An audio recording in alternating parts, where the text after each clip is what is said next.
How are you student, my name is Ashish Modi. फिर से मैं मोदी क्लासेस में स्वागत करता हूं।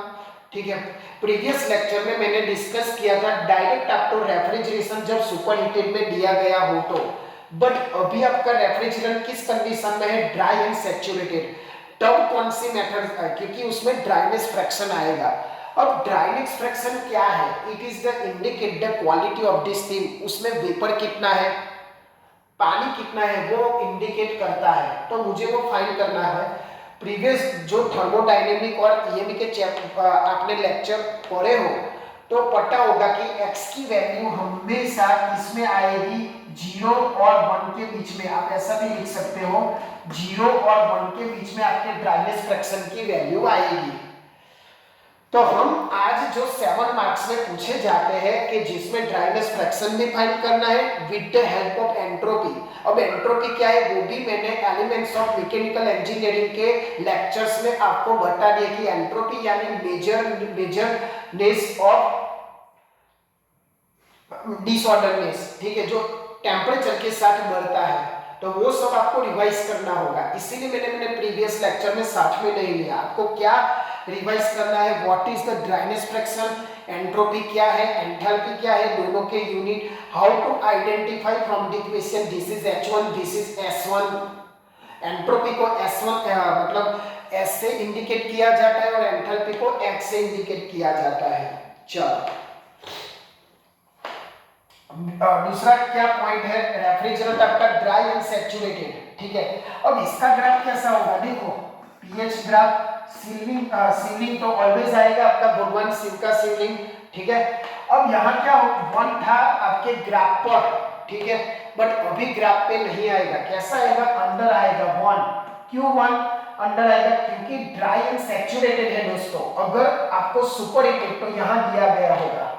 चलो, अब वो जाता है कंप्रेसर के अंदर तो ऐसा होगा, उसके बाद ऐसा होगा, उसके बाद ऐसा होगा और ऐसा होगा। समझ में आया, यानी इस तरह के एग्जांपल में आपको H2 डायरेक्ट मिलेगा।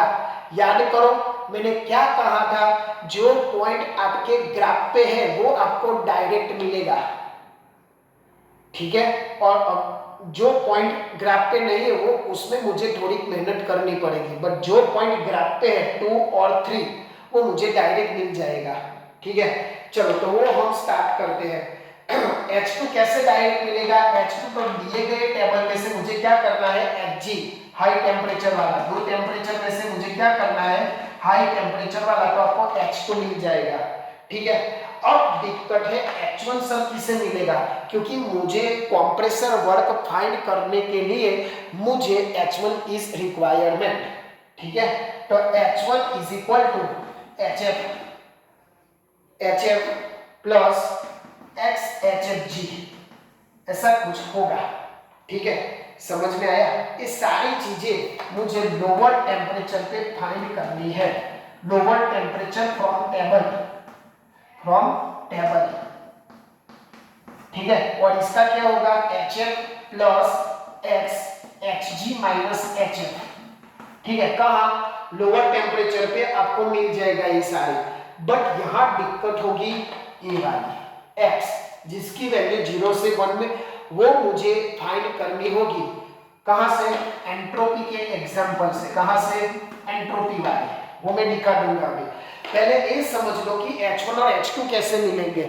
H2 यहाँ ग्राफ पे आते हैं, इसीलिए आपको डायरेक्ट मिलेगा H2 यहाँ से फ्रॉम द हायर टेम्परेचर। ठीक है, H1 के लिए आपको ये फॉर्मूला अप्लाई करना होगा, क्योंकि वो ग्राफ पे नहीं है, वो ग्राफ के इधर है, मतलब बीच पॉइंट में है यहाँ, इसीलिए मुझे ये सब करना होगा। ठीक है, अब HF कैसे मिलेगा, lower temperature from table, steam table, और XFG X मुझे अभी दिखा रहा हूँ, HFG के लिए Hg माइनस HF दोनों लोअर टेम्परेचर पे। ठीक है, समझ में आ गया आपको। चलो, अब एंट्रोपी वाले सिखा देता हूं एग्जाम्पल के साथ ही। चलो, तो एक एग्जाम्पल हम ले लेते हैं 7 मार्क्स का। ठीक है, यही मेथड है, पहले कॉपी कर लो क्या मेथड है, कॉपी कर लो।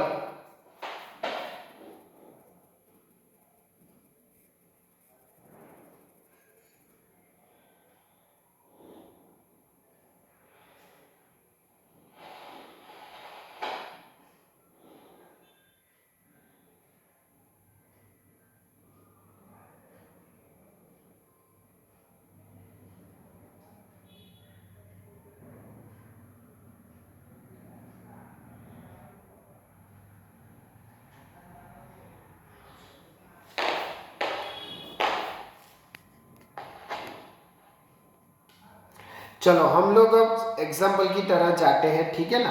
चलो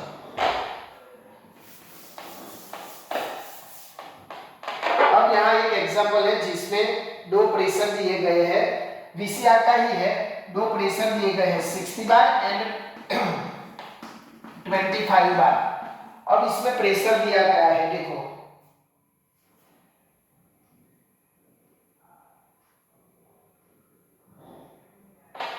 प्रेशर दिया गया है, ठीक है।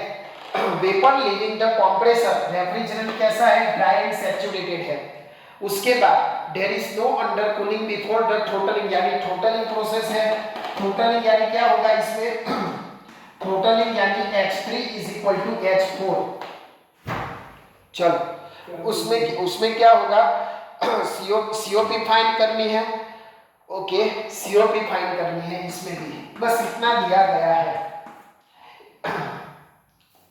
इतना दिया गया है आपको। और एक टेबल दिया गया है, वो मैं आपको ड्रॉ कर लेता हूं। क्या है आपका रेफ्रिजरेंट ड्राई एंड सैचुरेटेड है,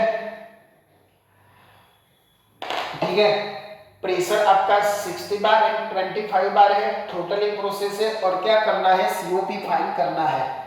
लिख लो, तो मैं एक टेबल ड्रॉ कर लेता हूं ताकि आपको उसमें से वैल्यू फाइंड करना है। चलो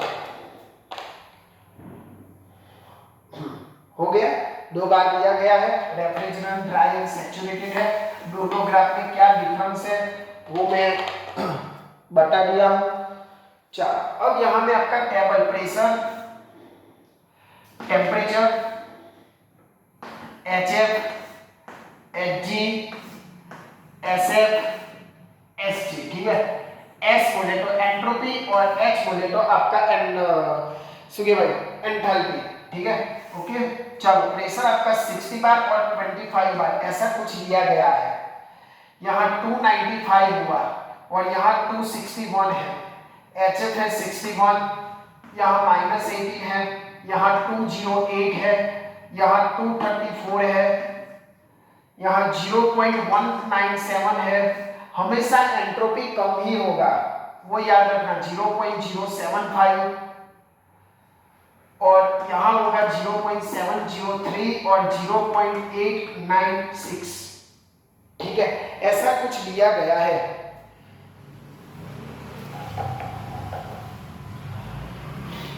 बराबर,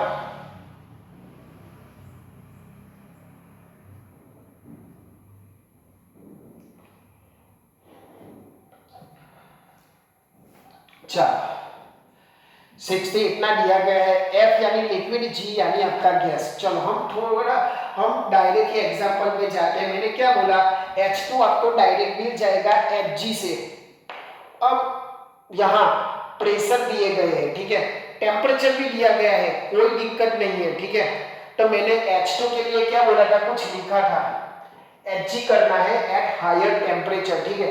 तो H2 हायर टेम्परेचर वाला, तो 61 वाला आपको क्या मिला, सॉरी Hg यानी 208 वाला, ठीक है। देखो गलती से हो सकता है आपसे भी, तो मुझे क्या करना है, H2 करना है Hg at higher temperature 208 kilo joule पर केजी, ठीक है। समझ में आया, H2 मुझे मिल गया। अब मैंने बोला H1 के लिए हमारा फॉर्मूला है H1 is equal to HF plus XFG, ठीक है। सब पास है मेरे, लोअर टेम्परेचर HF हो गया, लोअर टेम्परेचर Hg हो गया, लोअर टेम्परेचर HF हो गया, बट दिक्कत है X के लिए। तो X के लिए मुझे एंट्रोपी दिया गया है, समझ में आया। अब मतलब ड्राइनेस फ्रैक्शन कैसे फाइंड करेंगे, with the help of entropy. तो फटाफट करते हैं, चलो। अब एंट्रोपी X के लिए कैसे फाइंड करोगे, ठीक है। अब देखो एंट्रोपी के मामले में ऐसा है, S1 एंड S2 क्या होगा, आइसेंट्रोपिक प्रोसेस। क्या है, आइसेंट्रोपिक। आइसेंट्रोपिक यानी जिसमें एंट्रोपी कांस्टेंट रहती है। आप VCR के जो TS डायग्राम है यहां मैं दिखा देता हूं, इसमें ऐसा आपको माउंटेन बनाना है, पर्वत जैसा बनाना है, ठीक है। यहाँ आपका 1, यहाँ 2, यहाँ 3 ऐसा कुछ आएगा और यहाँ 4, ठीक है। तो देखो यहाँ ये टेम्परेचर S, ध्यान से देखना भाई, इधर उधर ध्यान गया तो समझो नहीं समझ में आएगा। S1 एंड S2 देखो कांस्टेंट है, तो this is the isentropic process. तो चाहे वो S1 फाइंड कर लो, चाहे वो S2 फाइंड कर लो, कोई दिक्कत नहीं है। तो S2 के लिए रेफ्रिजरेशन में S2 के लिए आपको Sg देखना है हायर टेम्परेचर पे, जो है अवेलेबल हायर टेम्परेचर पे Sg यानी 0.703 किलो जूल पर केजी केल्विन, किलो जूल पर केजी केल्विन, ठीक है। S2 मिल गया, S1 भी मिल गया। हम क्यों फाइंड कर रहे हैं? क्योंकि मेरे पास फॉर्मूला है S1 is equal to SF plus X HFG, समझ में आया? और यहां होगा आपका SF plus X SG minus SF। इसके लिए मैं फाइंड कर रहा हूं ये सब वैल्यू। S1 की जगह S2 हो जाएगा, मतलब ये मिल गया मुझे। SF फाइंड कर लो टेबल में से, SG फाइंड कर लो टेबल में से, तो मुझे X मिल जाएगा। समझ में आया दोस्तों क्या करना है? पूरा मैं रिवाइज पहले करवा देता हूं। जब आपका रेफ्रिजरेंट ड्राई एंड सैचुरेटेड आए इंस्टेड ऑफ सुपर हीटेड, तो ये मेथड आपको पूछी जाएगी 7 मार्क्स में, क्योंकि ये थोड़ी लंबी हो जाती है ना, इसीलिए इस तरह का ये लोग पूछते हैं, ठीक है। तो यहाँ H2 H1 के लिए मैंने बता दिया, Hg हायर टेम्परेचर पे, H1 ऐसे फाइंड करना है, बट H1 फाइंड करने के लिए मुझे क्या चाहिए? X चाहिए। X कैसा मिलेगा मुझे? एंट्रोपी का यूज करके। एंट्रोपी में S1 S2 कैसा आएगा? कांस्टेंट आएगा, क्योंकि it is the isentropic process जो रेफ्रिजरेशन के थियरी में आई थी। चाहे मैं S1 फाइंड करूं, चाहे मैं S2 फाइंड करूं, कोई दिक्कत नहीं है। तो S2 यहाँ ग्राफ पे है, तो मैंने पहले ही बोला कि जो पॉइंट ग्राफ पे है वो मुझे डायरेक्ट मिल जाएगा, तो मैंने इसीलिए यहाँ डायरेक्ट मुझे मिला, देखो, ठीक है, 0.703।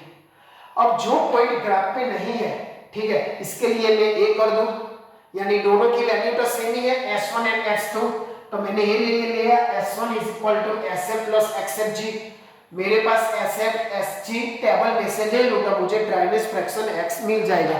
तो चलो यहां में, हाँ चलो SF फाइंड कर लो। तो SF कहां से फाइंड करोगे? लोअर टेम्परेचर, यानी ये रहा आपका -0.075।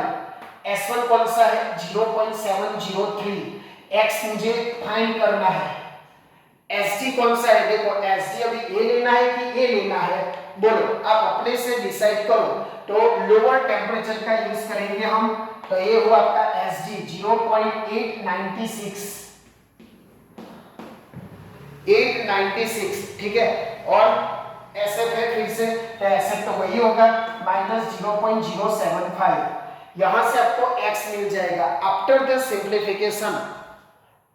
सिंप्लीफिकेशन X आपका फिर से मैं बता रहा हूं, S1 यहां से ही होगा, SF लोअर टेम्परेचर, वही SF यहां पुट करोगे, SG लोअर टेम्परेचर पे क्या है वो पुट कर दोगे, तो यहां से आपको X मिल जाएगा 0.8। देखो भाई 0.8, यानी X की वैल्यू हमेशा 0 to 1 में आएगी। समझ में आया कैसे? मैंने X इसीलिए एक एग्जांपल थोड़ा बड़ा हो जाता है और पूछा जाता है कि भाई X कैसे फाइंड करोगे। अब X की वैल्यू इसमें पुट कर दो, इसमें HF और HFG तो आपको हायर टेम्परेचर में से मिल जाएगा, ठीक है। यहाँ X पुट करो तो H1 मिल जाएगा आपको। समझ में आया? H1 H2 हुआ तो कंप्रेसर वर्क आपको मिल जाएगा, तो आपका एक काम खत्म कंप्रेसर वर्क वाला। बाकी रहा रेफ्रिजरेशन इफेक्ट वाला, वो भी इजी है। समझ में आया कैसे फाइंड करना है? एक बार देख लो, मैं रिवाइज करवा लेता हूं, क्योंकि इसके बाद मुझे रफ करना है। क्या करना है पहले से मैं समझा रहा हूं। जब आपका रेफ्रिजरेंट ड्राई एंड सैचुरेटेड दिया गया हो तो ग्राफ से आपको नहीं मिलेगा, ग्राफ से डायरेक्ट मिलेगा H2, वो आपको दिया गया है, ठीक है, ये वाला हायर टेम्परेचर। H1 नीचे है, यानी दो शिवलिंग के बीच में है, तो मुझे एक फॉर्मूला लगाना होगा, और HF और HFG के लिए टेबल में से मिल जाएगा लोअर टेम्परेचर, ठीक है। प्रॉब्लम है X का, तो S1 is equal to SF plus XFG। अब S1 S2 total in process है, तो चाहे वो S2 फाइंड करो, वही हुआ आपका S1। SF कौन सा हुआ, तो वो आपको यहाँ से मिल जाएगा at lower temperature, SGD lower temperature, simplification करो तो आपको x मिल जाएगा। अब यहाँ x की वैल्यू पुट करो तो आपको क्या मिल जाएगा, H1। चलो हम लोग करते हैं H1 के लिए आगे। अब H1 में क्या क्या पुट करोगे, H1 is equal to HF। मैंने पहले बोला कि लोअर टेम्परेचर पे रखो आप, ठीक है ना, HF। तो HF यहाँ कितना है, देखो लोअर टेम्परेचर तो -18 है, प्लस x हमारा कितना आएगा 0.1 0.8। HFG में Hg माइनस HF करना है, तो यहाँ Hg ये वाला हमेशा लोअर टेम्परेचर ही लेना है। 234 माइनस प्लस कर देता हूँ तो आपको क्या मिल जाएगा, H1। आफ्टर द सिंप्लीफिकेशन आपको मिला 183 किलो जूल पर केजी। कंप्रेसर वर्क मिल जाएगा H2 माइनस H1, ठीक है। मैं इसमें वैल्यू पुट करके थोड़ा लंबा नहीं करना चाहता, जो काम का है वही है, ठीक है। H2 208 पुट कर दो 183, तो आपको डायरेक्ट मिल जाएगा 24 किलो जूल पर केजी। ये आपका हुआ H1 कंप्रेसर वर्क। आधा काम खत्म आपका। अब मुझे क्या फाइंड करना है, COP के लिए रेफ्रिजरेशन इफेक्ट। H1 आ गया मुझे, अब हमेशा H3S4 मैंने लिखा है टोटल इन प्रोसेस, तो चाहे वो H3 फाइंड करो चाहे वो H4 फाइंड करो, तो H3 is equal to H4 क्या होगा, HF। क्यों HF भाई, मैंने प्रीवियस में समझाया, वो यहाँ आएगा बराबर है, तो यहाँ का लिक्विड होगा, इसलिए HF at higher temperature, at higher temperature.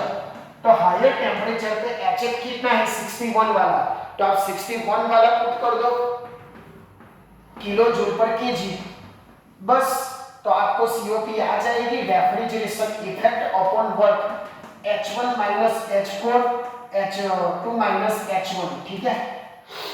H4 है आपके पास, H1 भी है, वैल्यू पुट करके आपको मिलेगा COP 5.04 और रेफ्रिजरेशन इफेक्ट आपको सब्सट्रेशन के बाद क्या मिलेगी 122 किलो जूल पर केजी, ठीक है। सारी वैल्यू आप यहाँ पुट करके, मैं ऐसा भी कर सकता हूँ कि वैल्यू पुट करके थोड़ा लंबा खींच, मुझे ऐसा नहीं करना है, ठीक है।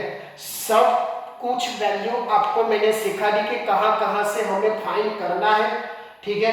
यहाँ पुट कीजिएगा H1 माइनस H4 तो ये मिल जाएगा, H2 माइनस H1 ऑलरेडी मैंने फाइंड कर लिया, तो आपको COP मिल जाएगा, ठीक है। समझ में आया। ये हुआ आपका ड्राई एंड सैचुरेटेड वाला पूरा एग्जाम्पल, ड्राई एंड सैचुरेटेड वाला पूरा एग्जाम्पल ये हुआ आपका, ठीक है। समझ में आया, पूरा एक बार रिवाइज कर लेना, ठीक है, कोई दिक्कत नहीं है। H2 डायरेक्ट H1 फॉर्मूला से, X के लिए मुझे एंट्रोपी का सहारा लेना होगा, जो हमने किया अभी SFG वाला। हमेशा H1 है S1 है लोअर टेम्परेचर से आपको मिलेगा, H2 हायर टेम्परेचर से मिलेगा, ठीक है। अब इसमें ना एक एक्स्ट्रा ऐड किया था 2022 में, वो सिखा दे, मतलब इस एग्जाम्पल के आगे कंटिन्यू करना है, ठीक है। चलो, आपको ऐसा लिखा था क्वेश्चन में ऐसा लिखा था कि फ्लो ऑफ रेफ्रिजरेंट क्वेश्चन में है।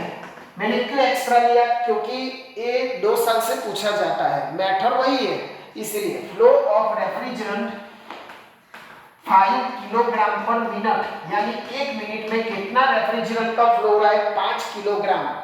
तो मुझे क्या करना है, capacity of refrigerator, capacity find करके in terms of term, capacity find करनी है, ठीक है। क्या दिया गया है, फ्लो इतना एक्स्ट्रा ऐड किया था उन लोगों ने, तो कैसे फाइंड करते हैं कैपेसिटी का फॉर्मूला, देखो यहाँ capacity is equal to mass into refrigeration effect. तो मास कितना है यहाँ 5 kg पर मिनट, ठीक है ना, 5 kg पर मिनट दिया गया होगा आपको। रेफ्रिजरेशन इफेक्ट यहाँ से 122 किलो जूल पर केजी, ठीक है। समझ में आया? वैल्यू पुट कर दो तो आपको कैपेसिटी मिल जाएगी। केजी गया तो आपको क्या मिला 122 इंटू 5 610 किलो जूल पर मिनट। बट हमें कौन से टर्म में चाहिए? टर्म के टर्म में। अब आपको आना चाहिए कन्वर्जेशन, जैसा हम करते हैं ना 1 metre is equal to 100 centimetre, ऐसा। तो मैं आपको बता देता हूं 1 टर्म होता है आपका 210 किलो जूल पर मिनट, ऐसा होता है 1 टर्म यानी 210 किलो जूल पर मिनट, ऐसा होता है। ठीक है, अब हमारे पास कितना है तो मैं ऐसा लिख सकता हूं 210 किलो जूल पर minute is equal to 1 ton. तो 610 किलो जूल पर मिनट यानी हाउ मच? ठीक है, चलो तो क्या होगा 610 अपॉन 210, सिंप्लीफिकेशन के आपको बाद मिलेगा 2.89 टन। समझ में आया? ये थोड़ा एक्स्ट्रा है। ठीक है, पूछा जाता है 2 साल से 7 मार्क्स के एग्जाम्पल में ही, जो हमने सीओपी फाइंड करने के बाद कंटिन्यू है। कैपेसिटी का फॉर्मूला लगाओ, मास फ्लो रेट दिया होगा, तब आपको ये करना है, बाकी नहीं करना है। ठीक है, रेफ्रिजरेशन इफेक्ट आपने फाइंड किया हो, टर्म्स का कन्वर्जेशन ए वाला है कि 1 टन यानी 210 किलो जूल पर मिनट। समझ में आया? ठीक है, तो ये पूरा मैंने 7 मार्क्स का करवा दिया। ड्राइनेस फ्रैक्शन कैसे फाइंड करते हैं, एंट्रोपी में S1 S2 H1 H2, इतना याद रखना, जो पॉइंट ग्राफ पे आते हो टेबल से डायरेक्ट मिलेगा, जो पॉइंट ग्राफ पे नहीं है वो मुझे H1 is equal to HF plus XFG से फाइंड करना है, और HFG लोअर टेम्परेचर पे, H2 हायर टेम्परेचर में, सेम टू सेम आपके एंट्रोपी के केस में। ठीक है, तो आप भी मेहनत कर दो, मैं इतना मेहनत कर रहा हूं। ठीक है, आप भी थोड़ा प्रैक्टिस करो, मुझे कुछ चाहिए, आप थोड़ा प्रैक्टिस करो। ठीक है, कोई भी दिक्कत हो इस नंबर पे कांटेक्ट करो, यहाँ रेगुलर क्लासेस इसके चल ही रहे हैं। ठीक है, मैं इसके लिए वीडियो बना रहा हूँ ताकि पुअर बच्चों को जो दूर है, बड़ौदा साइड है, सूरत है, ठीक है, उनके तक ये वीडियो पहुंचे और ये सारा कंफ्यूजन दूर हो जाए और जीटीयू में अच्छे स्कोर कर सके, अपने पेरेंट्स खुश हो जाए बस। तो आप भी कर्मा ऐसा करो कि दुनिया करना चाहे आपके जैसा। जय हिंद, जय भारत।